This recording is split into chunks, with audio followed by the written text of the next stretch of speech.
Swayam Prabha. Digital India. Educated India.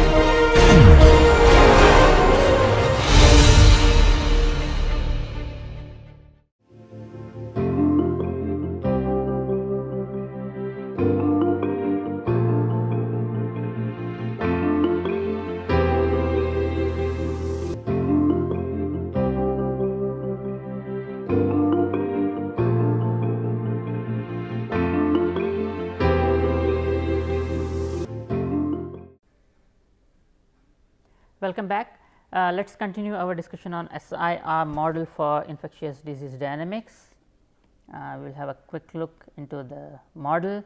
The model is in front of you, a third order system ds given by ds by dt is equal to minus RSI, di by dt is equal to RSI minus AI, and dr by dt is equal to AI, where R is the infection rate, always positive, A is the removal rate, always positive, S 0 the initial number of susceptible members of the population, I 0 the initial members of the populations which have been introduced as infected ones, and the initial condition for removed ones was set as 0.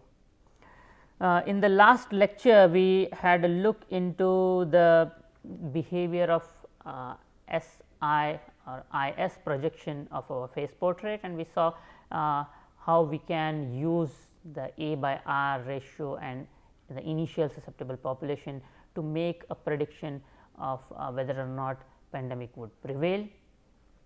Let us do a further analysis to see whether we can answer some more questions. So, in the last lecture we saw that under certain conditions you can have the maxima in the projection, which means that the number of infections would rise with time, reach a peak. That is what we are referring as peak all of these days, and then the wave starts declining, right. Can we make an estimation about the number of members which would get infected when the peak reaches? Let us see this. So, I have d I by dt is equal to R S I minus A I. This was the model equation for I, and when you have a maxima for the function I is equal to I of t, then the derivative should become 0, right. So, therefore,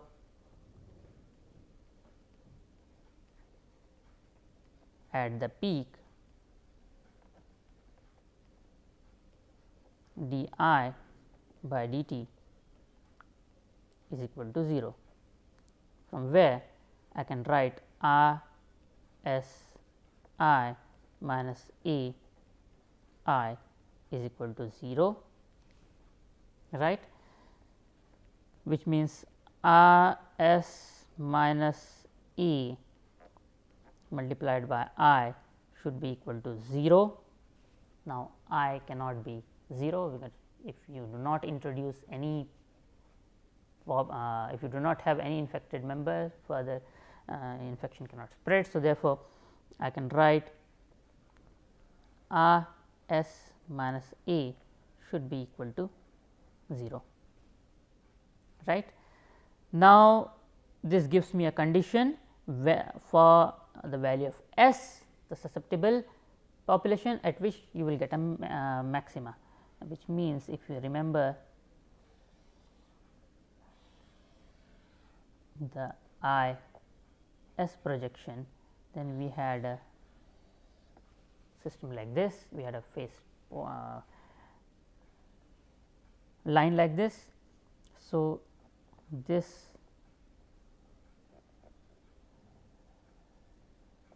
is S max. S max is does not mean that S is max. S max means the max corresponding to I max. Okay. So, therefore, S max would be equal to A upon R, right. So, when the population of the susceptibles becomes equal to A by R, you get the peak, right. So, now it is not very difficult to see how to make a prediction on when you will reach the maxima. Okay. So, you will reach maxima when the population of susceptibles in your system becomes equal to E upon R, that is the condition. So, whenever this condition is satisfied, you will reach the maxima in number of infected persons. So, now if this is the case, can we determine the number of infected persons in the peak, okay, I max. So, in the previous lecture we wrote an expression for I in terms of S. So, so let me see the expression for I was nothing but minus S plus E upon R ln S plus n minus E upon R ln S 0. This is what we derived in the last lecture. So, for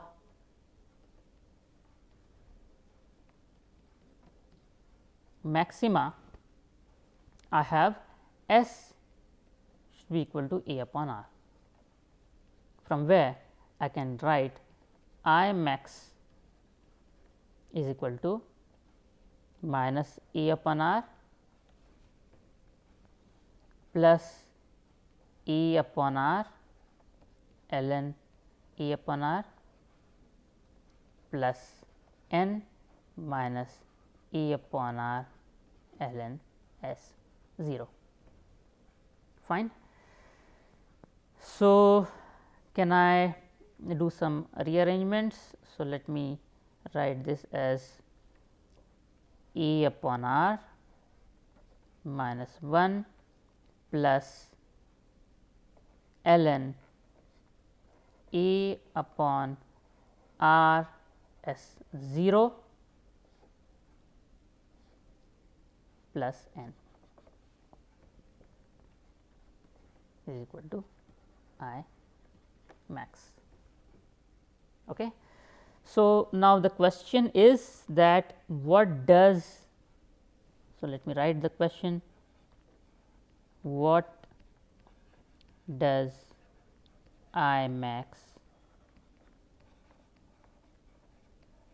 depend upon?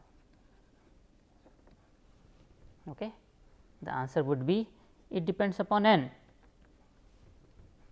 from equation number 2. Does this make sense? Obviously, it makes sense, because if you have a smaller population, the number of infections which it might reach at maxima would be smaller. Countries which have very large population, the corresponding number of corresponding n is large, and the number of infected persons at maximum will also be large. Intuitively, this is correct. It depends upon S 0, right, susceptibles.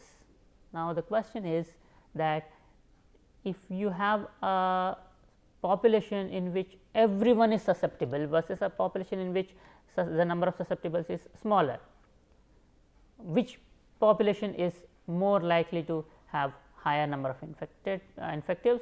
Obviously, the ones in which there are more number of susceptibles, right, quite simply. But it also depends upon A by R. A is the removal rate, R is the infection rate, and in fact, what you have done is you have clubbed this in A R S 0, right, which is what? Which is 1 over R 0, the reproduction number.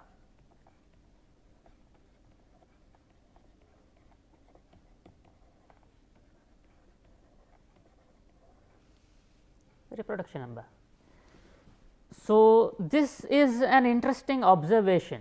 So, if I have I max, which is given as A upon R multiplied by 1 minus 1 plus ln 1 upon the reproduction ratio plus n. So, now the question is what good can come out of this equation. This is a very important and interesting equation, because this simply says that if I know my total population, if I know my population of susceptibles in the beginning, and very safely it can be approximated during the early stages of the pandemic as to be equal to the the population itself, and if I know the reproduction ratio in the beginning, right, then I already know how much of the population is going to be infected at the peak of the pandemic. I already know that. The only thing which is unknown in this whole business is the population would be known. So, as 0 can be approximated. What is to be determined with accuracy is A and R. So, if you can know from the initial data the infection rate and the removal rate, then during the beginning of the pandemic itself you can know, or you can have an estimate of the number of infected persons which would the number which it would reach when you reach the maxima of your peak. Interesting. Now, finally, we also had an expression which is given as dr by dt is equal to A I. Okay. Now, what happens when the pandemic as time t tends to infinity, when you are at the far end of your pandemic? You would like to have some more information. So, now I have my flow scheme as S going to I going to R, correct, and this is very similar to the reaction scheme which we saw in one of our previous lectures as A going to B going to C, right. So, what is the ultimate fate of S and I and R? This is what we want to know. From A going to B going to C analysis, we already have a fairly good idea about this. So, I saw that if I write the evolution of I with time with some I 0, then I have two options. I may go here, positive gradient depending upon S 0 R upon A being greater than 0. I can have this option negative gradient for the same quantity reproduction number to be less than 1. So, in either case this is only the initial population, and we saw the SI projection, and we know that there are cases where your I goes asymptotically to 0, and even the cases where infections rise, you have a peak and then again the infections go to 0. So, therefore, limit t tends to infinity I is equal to 0. You will not be left with any infected persons as time t tends to infinity. Why would this happen? Well, this may happen because there are no susceptibles, everyone has got infected, and those who have got infected, they have either been recovered or in worst case the population has gone to extinction, everyone is dead, right. So, therefore, eventually I will go to 0. What about S? Okay. is it guaranteed that every single person in the population will become infected. So, therefore, when you have a chamber, a compartment S, and from this compartment you go to I, the fate of I is that it must go to 0, but what about S? Will it always go to 0? So, limit t tends to infinity S, is it equal to 0? This is the question. Okay.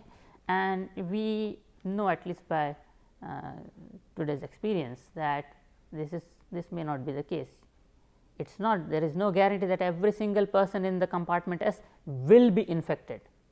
It is a well mixed population, that is all right, but you still have the parameter R, and therefore, R gives you it gives you a qualitative idea of whether the person, I mean the fraction of in discrete time domain, the fraction of persons which would get infected. Okay. We will come to the discrete time model in a few moments, but that is basically what the significance of R is. So, therefore, we would like to know the total population which would get infected, or in other words, the population which would not get infected or which would remain susceptible, but which have not got the infection. Okay. And that can be established by the fact that S infinity, S at infinity plus R at infinity, total recovered population, is equal to n. S at infinity plus R at infinity is equal to the total population n, or in other words, S infinity is equal to n minus R at infinity. Okay. So, therefore, if you know R at infinity, then you can simply subtract R infinity from n, and that will give you the population S infinity, which means the susceptible population at infinity. In other words, this is the population which has not contracted the disease. Okay. And this can be obtained by this equation n is equal to S minus n is equal to S plus I plus R, which means R is equal to n minus S minus I, from where I can write dr by dt is equal to sorry, let me do one small change. I can write this as I and this as R. So, this is I, this is R, right. So, dr by dt is equal to A times n minus S minus R, right. So, now you have an equation which is in front of you, and now you would need to solve this equation. So, if you know the time evolution of S, you can substitute that here, you can solve for R, and from here you can solve for R infinity, from where you can get S infinity is equal to n minus R infinity. This is one of the approaches to determine this. Okay. Now, we have been following all of these methods in which you try to solve the equations analytically. Turned out to be a little difficult. It was not impossible, but turned out to be a little difficult. You may want to solve these equations numerically, okay, and that proves to be much easier task than solving them analytically. So, let us see what can be the strategy. I have ds by dt is equal to minus r s I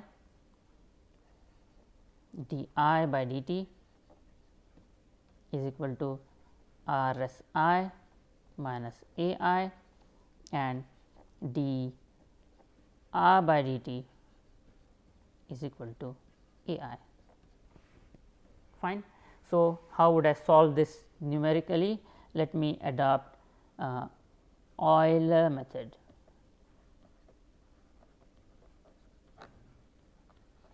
Okay. So, when I am solving this numerically, it is basically the algorithm is evolving the system in time. Okay. So, therefore,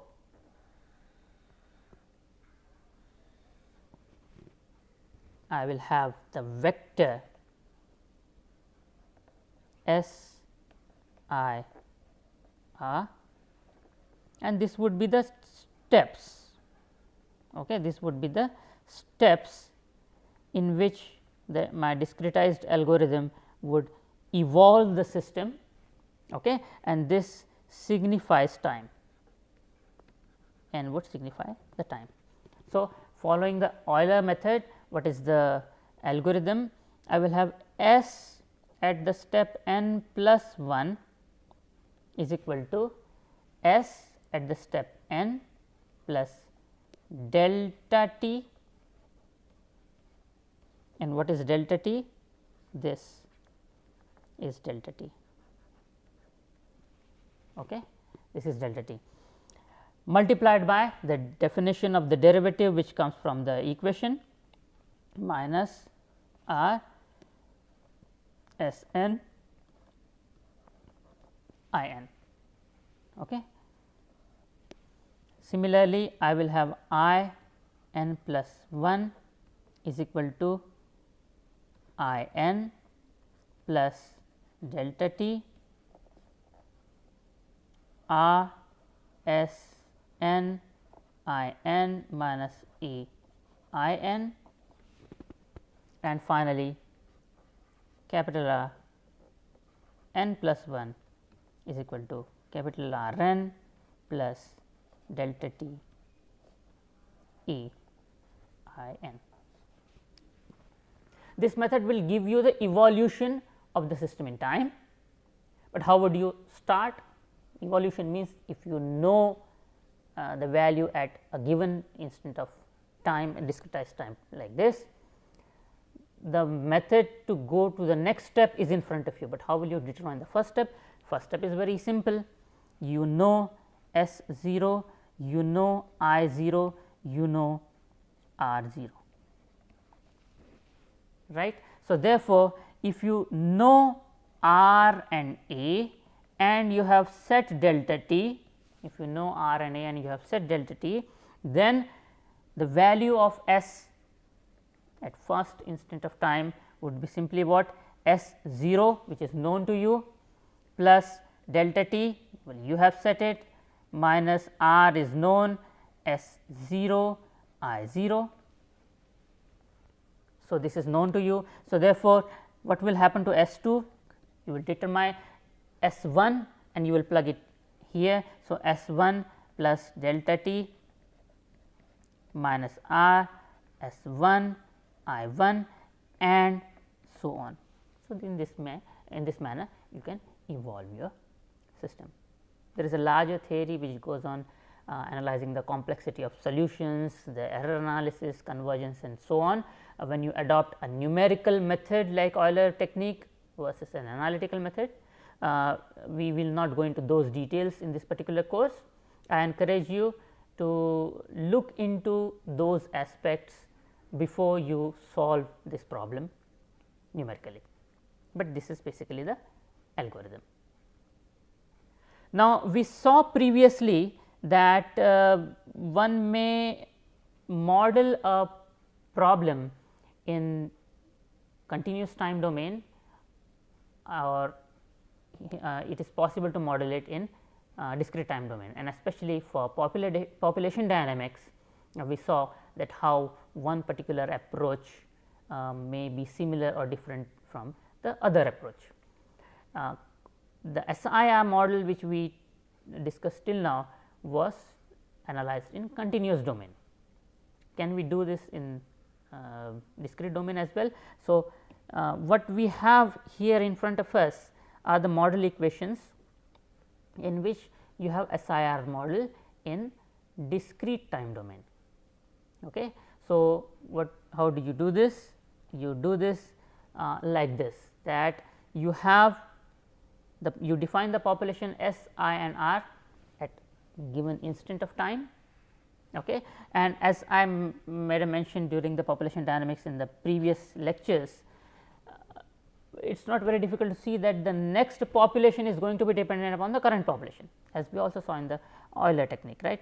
So, the next population is going to be dependent upon the current population, and therefore, one of the methods can be to model the system like this, that S at time t plus 1 will be equal to S at time t plus some quantity, okay, plus or minus depending upon whether the population in that particular section or that particular compartment is increasing or decreasing, but that can be taken care by the sign itself, plus or minus some quantity, right.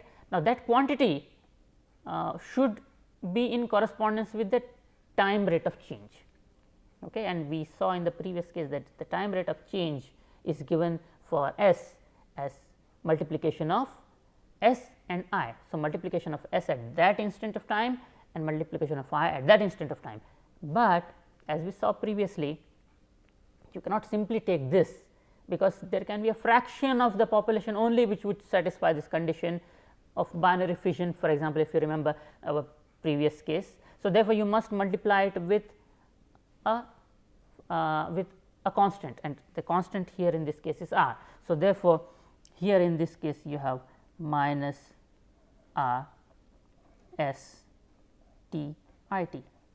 This is the analysis in this is the model equation in discrete domain. Similarly, following the same logic which we did in the previous continuous domain analysis, I can write I t plus 1 is equal to I t,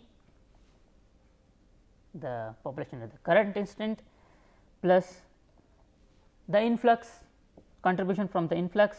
So, S t I t and the contribution from the outflux minus A I t, and finally, for R t plus 1 in an analogous manner, I can write this as R t. So, this should be capital R t plus A I t. This is the discrete time model. Okay. So, if you have again this method is very similar to the Euler solution technique, by the way. If you see, there is an extra delta t and the delta t is now absorbed in minus r here or other constants here. Okay. So, now if I have this model and if I try to determine the time evolution, I should in principle get the same time evolution as what you get in continuous time domain model. So, if you look at the text reference which has been given here, I have borrowed two results from them. The figure on the left hand side gives you the evolution of S, evolution of I, evolution of R in time, okay. And it is not very difficult to see that this continuously decreasing curve would be your S, this is your S. We saw in the previous analysis there is a peak in the number of infectives. So, this is I and this is the recovered persons. Okay. So, you in fact have a match between what you saw in the continuous domain versus what you saw here. Similarly, we saw the S I projection and you have the S I projection here, you have the peaks, all these three cases, and so you basically say that the pandemic prevails when the infections go up, reach a maxima, have a peak and they come down. So, now whether you do this analysis in discrete time domain or continuous time domain, the characteristics remain unchanged. What you basically see is that there is a infection rate, there is a removal rate, there is an initial population, and depending upon these values you can expect that if you introduce certain members which are infected, whether the pandemic would increase with time or decrease with whether the pandemic would occur or not, or the infections would simply die down with time.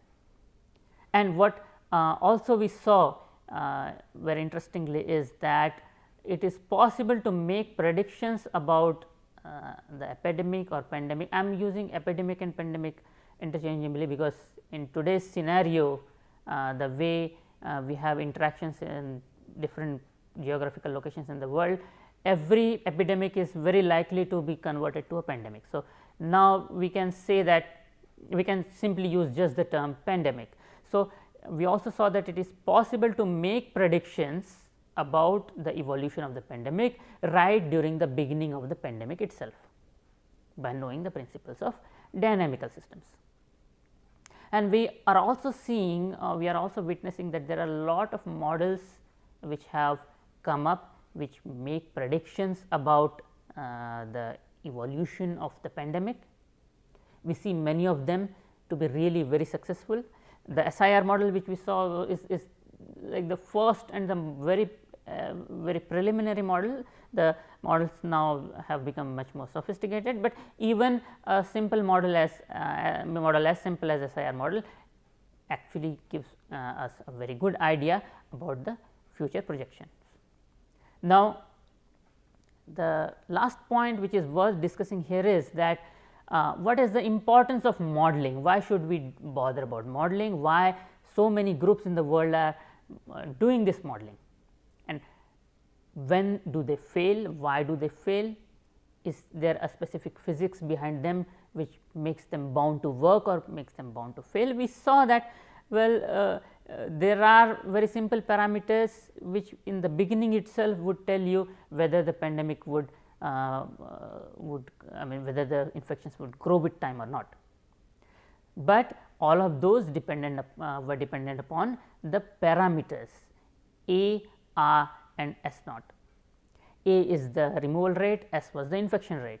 So, during the beginning of the pandemic itself, if you have an access to good quality data, accurate data such that you would be able to make correct measurements of the removal and infection rate, then you may expect the model predictions also to be correct. Now, this is important, and that is why it is important to have the correct accurate collection of data, because if your data itself is not accurate, the information that you are coming to you is not what is going on in reality in the population, then you would probably make a wrong prediction because the data available to you was wrong, and therefore, correspondingly the parameters that you drew out of the data were wrong, and obviously the predictions would be wrong. One particular situation happens which is worth paying attention is that many times we make a projection that pandemic would happen, there would be a peak, but the peak does not come. What should we infer from this? Should it be considered as a failure or it is something else? Well, one should pay attention to the motivation behind developing these models. The motivation behind developing these models is to prepare ourselves to combat such situations. So, therefore, if one is projecting a wave, then the government as well as people have the responsibility to take actions such that the wave can be avoided.